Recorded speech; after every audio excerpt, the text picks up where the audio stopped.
Good morning, everyone. Thanks for joining. We're going to talk about, I don't think mine's on, but that's okay. You can hear me, right? So I was going to introduce Darren, but that was a great introduction. I can't do better than that. So we're going to talk about Enviro-Prime EP200X Electrocoat, and it's a long collaboration with between Toyota and PPG. And Darren's going to start us off. Yeah, good morning, everybody. Hopefully you're all well caffeinated and ready to hear a lot about electrocoat technology. My name is Darren Soroczak. I thought it would be meaningful to kind of go back and look at the history of collaboration and innovation that we have with Toyota. So we're talking about EP200X today, but that's certainly not our first endeavor into electrocoat technology. Going far back as the 1990s, when we introduced our first generation of lead-free technology, which at that time wasn't so easy, getting rid of lead and continuing to be able to meet Toyota's specification requirements for corrosion. So, I'll be honest, that was a little bit before my time. Started with PPG in 2002. So this next generation of technology, ED6670, that was actually the first project that I worked on as a bench chemist in Cleveland. And at that time, the focus then was on reducing usage and consumption of electrocoat, yet maintaining appearance and corrosion protection. So reducing exterior film builds, maintaining interior film builds, and still being able to meet corrosion, chipping, physical properties. So that was a successful project that we worked on and collaborated with Toyota at the time, very innovative. From there, metal oxide pretreatments or thin film pretreatments, for those of you that are familiar with Ecoat technology and pretreatment technology, really started becoming into the industry, and it's continued to proliferate, up to this day. That introduction of these new pretreatments also forced us to make changes to our electrocoat technology. So the coating behaviors had changed, mapping behaviors also changed and had to be accounted for. So we made a modification to the existing ED6670 technology and made it more robust for metal oxide pretreatments. At that time, we also moved to a more sustainable catalyst, still tin catalyzed, but more sustainable in terms of reach and global regulation. That takes us to today and why we're here and what we're going to be talking about. It's our latest generation of technology, which again is still focused on sustainability. Tin is being regulated, maybe not so much in the US or North America, but certainly is being regulated in other regions, and Toyota and PPG, PCAF being global companies, we're obviously looking for global technologies, and that created the need to eliminate tin from our technology for an alternative catalyst. In addition to that, we were also looking at additional attributes that were added to the technology, again, considering metal oxide pretreatments, thin film or reduced high throw power technologies, and continuing introductions of compact process top coat layering systems and the need for superior class leading appearance. And then some other ancillary benefits that come along with operation in today's paint shops. So I thought we'd also talk about, our processes in terms of approval and commercialization. So both Toyota and PPG tend to have similar processes in terms of a gate process, starting with scoping the project out, understanding deliverables, all the way through commercialization, launching these technologies. So, in the case of working with Toyota, a lot of times the early project scoping tends to happen in Japan. We also have a facility in Japan, and we work together with Zygi and our product development teams in Japan, as well as our research center in Allison Park near Michigan, where they scoped the project, kind of developed that early material concept, proof of concept testing, before ultimately getting approval to move forward with introduction and commercialization in North America. So that's where Bryan and myself would get more thoroughly involved with the technology transfer, the localization testing, and then ultimately the launch and commercialization of the products with sites and AMCs. Do you have anything additional to add on that, Bryan? Covered it pretty well. Yeah, I mean, I think it's unique in that our partners in Japan, Kansai and Team Toyota Motor Corporation, are collaborating and then handing it over to us, and then our value is sure.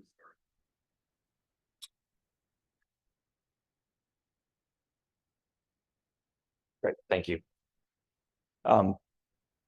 Once the the basic concept is done in Japan, then it's handed over to us, and we're going to end up having to support it. So we want to make sure that it works well, and the concept is great, and the fundamentals are there. And then PPG here in North America and Toyota here in North America, our job is to make sure that it's compatible with every single thing that we're going to throw at it, which is considerable. And then also partnering with our manufacturing facilities to make sure that they're aware of why is this coming, what is the benefit. And I would like to say that every line at Toyota is exactly the same. It's not. So we need to make sure that all the lines, we have 15 body Ecoat tanks. We need to make sure that it's going to work at all of those. And so that's the value that we're bringing later on, and building the consensus, making sure it's going to work everywhere. And then also, once it's done and it's converted, and coming back later on and making sure, hey, is it still working? Is there some problem that we didn't anticipate that came up after 3 months or 6 months of production? And so that's that post SOP quality check, and then sharing best practices. And the first couple lines do it, they learn, hey, if we do things this way, it works much better. We want to leverage that as best we can. So. Yeah, I would say that looks very simplified and high level, but in actuality, this whole process takes 5 years in most cases. I mean, there's a lot of interaction with the global teams between Toyota, MED, PE, our technical teams, our site teams. There's a lot of moving parts, and I think the teams work very well together if we're really focusing on collaboration. So what went into development strategy for this latest generation EP200X technology? I kind of bucketed this into 4 different segments: appearance, corrosion, workability, and catalyst. And like I started out, I think probably the most difficult, challenging part of this new technology was settling on a new catalyst that was comparable to what we got with tin-based catalysts today. So, naturally changing that catalyst, trying to get the same cure response, it also impacted other attributes of the technology, things like appearance, corrosion, workability. So, we had to make adjustments to rheology control modifiers, pigmentation, solvent packages, to try to get the same or better attributes to what's in technology currently. And I thought it would be meaningful to expand a little bit further on the type of testing we do. So as you can imagine, it gets quite complex. Naturally, the number one purpose for Electrocoat is corrosion protection. So, I've got some pictures of panels where, they've gone through cyclic corrosion testing. Every OEM's got a little bit different cyclic corrosion test, but that's the number one priority. Can we meet the corrosion expectations or specifications for Toyota? In addition to that, we do other proof of concept testing, things like complex viscosity to understand the cure evolution during the baking process, TG to understand the coating a little bit better and how it compares to existing technology in terms of cure. And naturally, we have to kind of balance things like appearance and crater control. So we'll look at rheology studies and how these coatings flow in the oven and are resistant to contamination. Talked about, the introduction of thin film pretreatments in the industry. We have some microscopy that kind of takes the profile of a given coating to really quantify the level of smoothness or mapping resistance. So we have a lot of tools at our disposal at our innovation center in Allison Park, and all of these went into the development of EP200X. Okay, so getting back to talking about making sure that this product is going to work everywhere that we want to use it, all the different 15 tanks. We do a lot of plant-specific testing. So obviously we want to make sure that the top coat appearance on top of the E-coat is going to be okay, but also the E-coat appearance itself. This is a topic that we've delved into a little more deeply at Toyota lately, recognizing that as we push compact process and other technologies, that it becomes more critical that the E-coat itself is a nice, smooth layer that contributes to the overall appearance. We also, obviously, we have to look at a lot of compatibility. What are all the things that are going to have to touch that E-coat and stick to it? Primer base clear, of course, sealers and adhesives that go on in the paint shop. There's window bonding stuff that goes on in the assembly shop. We also have to look at contamination. So obviously the bodies that are coming out of pretreatment, they're carrying some of that pretreatment chemical. They deposit in the E-coat. We want to make sure we're not fouling the bath. All the stuff that goes on in weld shop, all those adhesives and mastics and all those that might drop off, we want to make sure that they're not going to foul the bath. And unfortunately, that means 20 or 30 materials have to be tested for that sort of thing. And then really getting to the fundamental performance of the E-coat, we want to make sure that the throw power is there. That's the number one thing. So there's a lot of simulation work. We also want to look at foaming,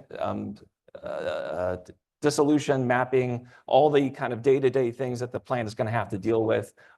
They're going to be very sensitive to any change that feels like it's a degradation of performance from what they have now.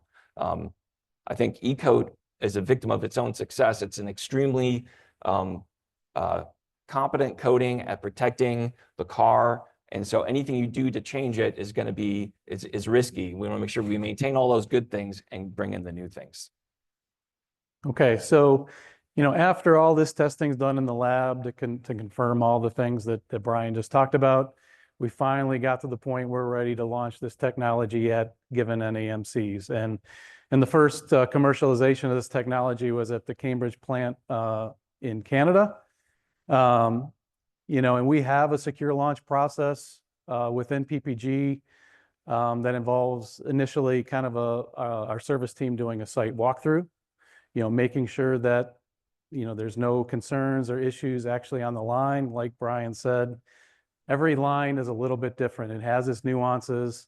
And these are things that we want to take into consideration before that first drop of paint hits the tank, so we can account for that going in or make corrections or at least have awareness going into a given launch.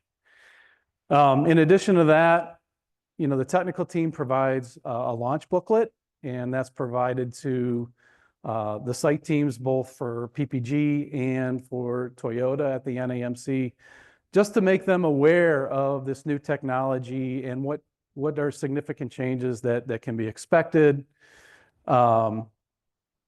Technical data sheets, bath parameter sheets, so they understand how this technology is going to operate.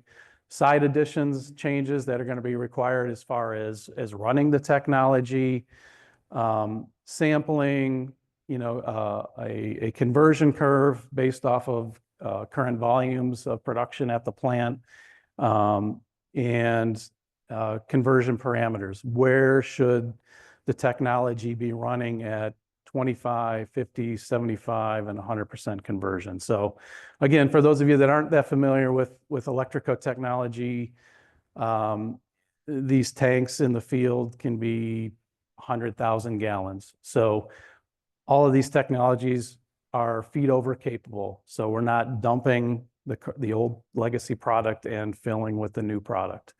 They're feed over technologies, so it's a gradual progression to the new technology. In addition to that, the plants start tracking usage and observations online, things like throw power. in a visual management document. So it's a real-time document that gets populated by our site teams on a daily basis. It's supplemented through weekly analytical testing through PPG's Edge testing program, where the plant will actually send bath samples in, and our analytical lab in Cleveland will measure the key analytical properties of that bath to make sure that it is operating within the recommended ranges. Tracking key percent conversion, bath parameters, and then, key change points during the conversion. So again, those key milestones every 25%. It's a very useful document. The Toyota PE team typically has weekly meetings where Emmy, Cleveland Technical, and the site teams are all involved, making sure that everybody's on the same page and fully understanding the technology. And it's a great opportunity to bring up any concerns that the plant may be having, observations, improvements throughout the conversion. And I just included a couple snapshots from that visual management document, again, the percent conversion graph, as well as how the solids are tracking during the conversion, just to make sure everything's in the recommended range. Yeah, and we view all this with the latest in software technology. It's called Microsoft Excel. Yes. So very fond of that at Toyota. It's still helpful. It works. For Epic 200X, we're going to talk about what are all the benefits that we realized after developing this and introducing it. We're going to break that down into 4 categories: environmental, substrate protection, ease of use, and cost reduction. So for the environmental benefits, this wasn't really the point besides the elimination of the tin, but as we did it, and because it's a new technology, we're able to kind of use the latest and greatest, we did actually end up seeing quite a bit of environmental benefits from introducing this. And one of them was we reduced water usage, 10 gallons a unit, which is very considerable. And that's also, some of that's RO water, so it's also expensive. Basically, EP200X generates a lower level of anions, which require flushing, and so we don't have to flush as much. We use less water per unit. You can see the graph on nice downward slope as soon as we started introducing.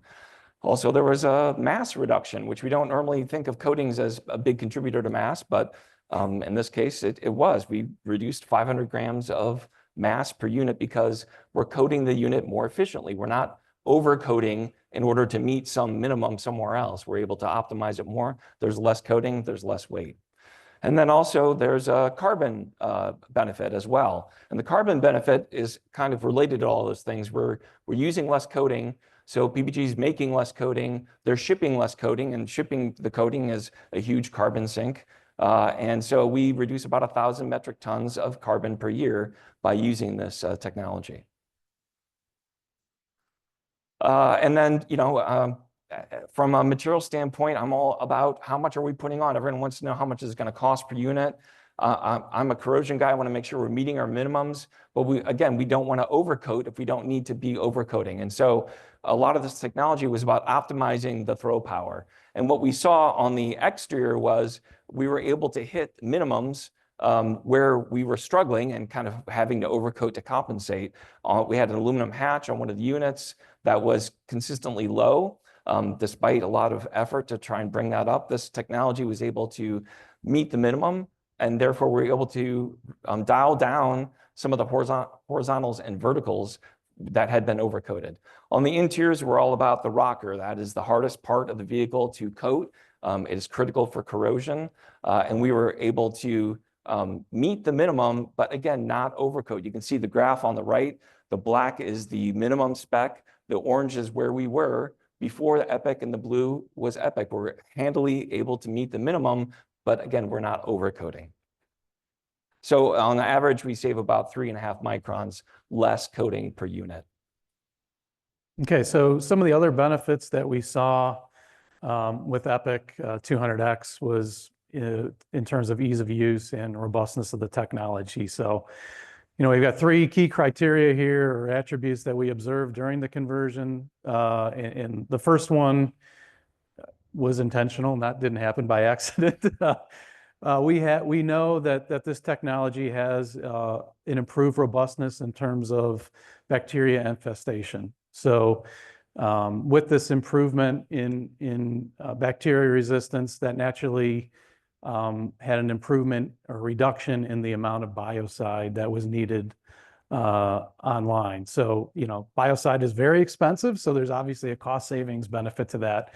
But also when you think about the operators online, biocide is not really a great thing to be handling. It's kind of nasty. So the less interaction, human interaction that we have with biocide, the better. So that's also a benefit in terms of ease of use for the plant. In addition to that, our legacy technologies required 2 different acids for controlling the bath.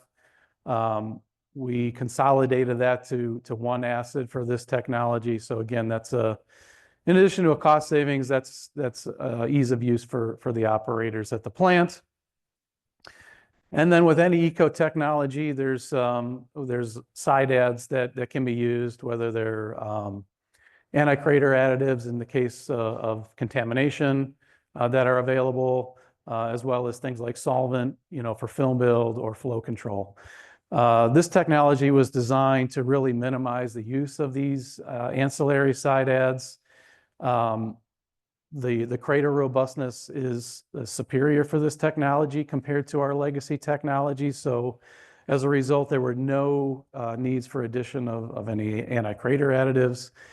And the film build of this technology and appearance of this technology is very good and very stable. So there was no need for any side adds of solvent. So again, all of these things have really eased the use for the operators online, in addition to providing a cost savings.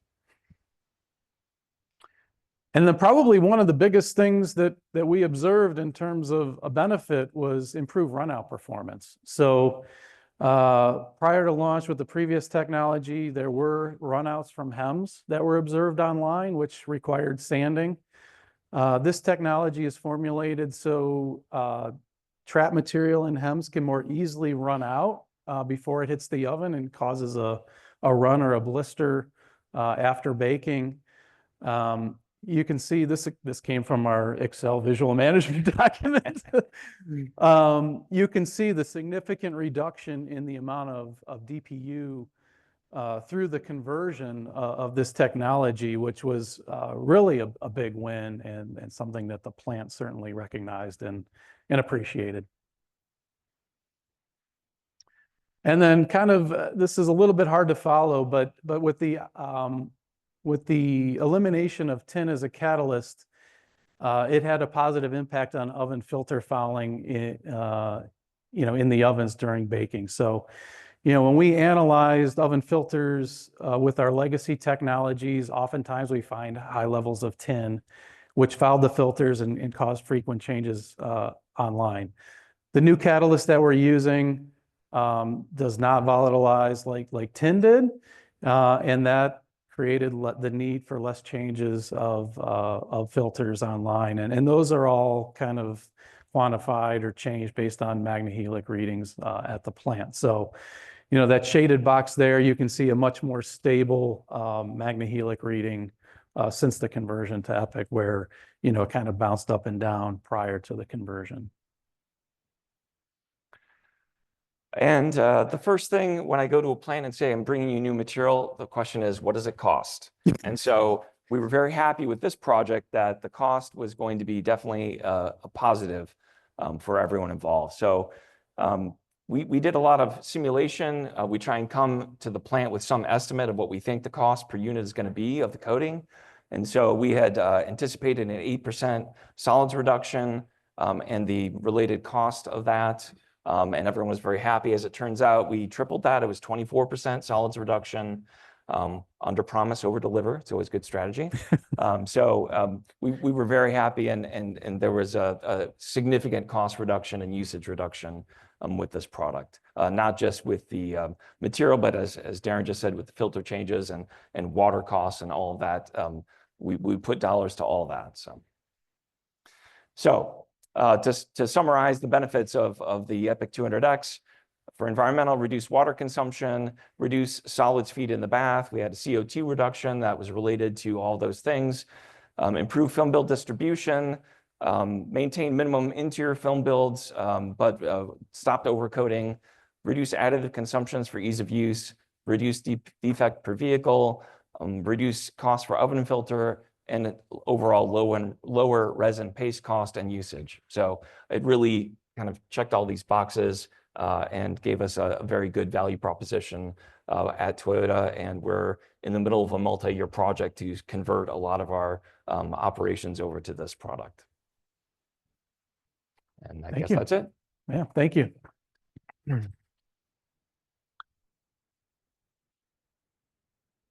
Excellent. Thank you, Brian and Darren. Thank you very much. For everybody, again, we'll use the Whova app to do the Q&A session. So if you'll pull that out, there are at the present moment 4 questions that I see in the app. Actually, some more have come up since I last checked. So plenty here. If you do have a question that doesn't get asked here, it will be answered online, or the speakers can follow up to answer those questions at that time. Before we jump into that, I'll quickly mention that the proceedings will be available to everybody in a couple of weeks. So it won't be immediately following the conference today, but you'll be able to get the copies of the presentations. All right, so the first question here is, do you know the carbon reduction per vehicle? So we said 1,000 metric tons per year. Back up to the slide while you're thinking.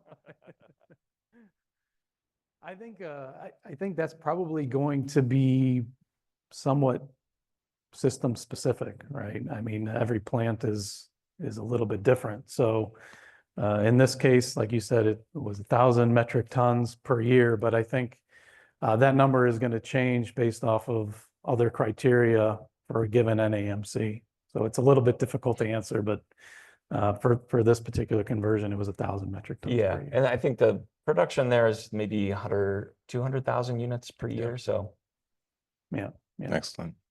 Okay. Thank you. See here again, there's several good questions. One that I think is stands out from a bit the process of the collaboration. So you mentioned that PPG, it's moving a little bit. You mentioned that PPG does the bath testing on this. At what point in the transition does Toyota pick up quality management of the bath? So I would say, you know, this is with Toyota and any of our customers. There are weekly audit samples that are sent in to Cleveland for testing for the life of the product. That's part of the ongoing service that PPG provides. Although there's also testing that's run on a shift basis in the plant itself. I think both entities are constantly responsible for the quality. Yeah, exactly. It never ends. Yeah. The collaboration in that respect never ends. Yeah, correct. All right, good. Thank you. What next question is, what's the mechanism behind the improvement in runout? Okay, so, you know, we do use additives in our paint that change the surface energy of the technology itself. And we believe that's what allows material to more easily run out of, you know, small areas where it can be trapped. So yeah, it's formulation based with additives that we would use. Yeah. Very good. Any questions in the room? All right, we'll continue with the app for the next few. During the development of new electrocoatings, what considerations are taken to ensure that the existing paints, sealants, adhesives, and other materials are compatible with the new coating? Yeah, that's actually a pretty good question. I don't think during formulation, I don't think there's a huge focus on that. I think we understand what works on the current technology. And so there's some recognition you want to stay close to that. But we rely on that compatibility testing that we do very early to tell us if there's going to be a problem. And then we try and essentially decide, are we going to countermeasure the E-coat? Are we going to countermeasure the other material? You know, what's the root cause of it? Very rarely do we have to really do too many adjustments. Paint's usually the hardest one or the most persnickety one. So, it is, Yeah, I think we haven't had too many problems, and usually that early testing is what tells us. So. Very good.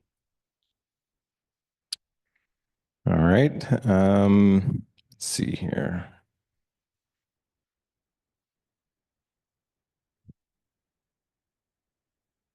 The cost question is here. We'll let that one sit for the moment. Okay.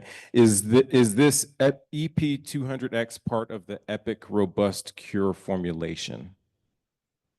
So I would say that it is based on that platform. Obviously, different OEMs have different requirements, and this particular product, 200X, was formulated specifically for meeting Toyota's requirements and deliverables, but it is based on the same platform as our expanded bake technologies. All right. Excellent. And the next question, I got a couple more votes, is, are there any benefits to the cure profile or performance with the new technology? I think there are, but we haven't changed our cure profile because that Ecoat oven has to cure 20 or 30 other things, and there's bake hardenable steel. It's safer for the customer quality to leave the profile where it is. But I do believe the Ecoat, if we were just doing the Ecoat itself, we might be able to lower the profile a little bit. But for us, we haven't changed it. Yeah, perfect. Yeah. Very good. Okay. Well, that's it for now. Let's thank again Bryan and Darren.